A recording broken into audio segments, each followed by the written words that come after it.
Welcome to the Slop Temple. We pray this video helps.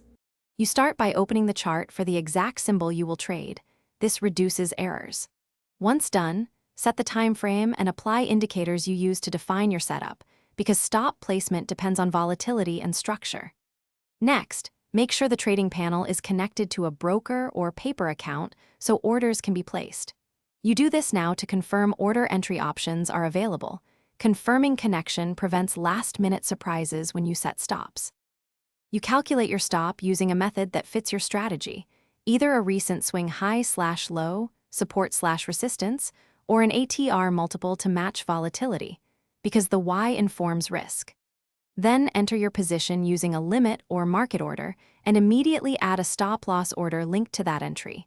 This prevents accidental, unprotected exposure. Make sure you input the stop as a price or percentage, set the correct quantity, and check allowable slippage so execution matches. You then verify the stop visually on the chart and in the orders panel so there's no mismatch between intention and live orders. Once the trade moves in your favor, move the stop to break-even or use a trailing stop to lock gains while keeping room for normal price swings. If the stop doesn't trigger or orders disappear, cancel any partial fills, check connection and order type, and re-enter with corrected size. This troubleshooting step prevents unexpected losses and keeps risk controlled. Thanks for watching. Consider subscribing if we helped you.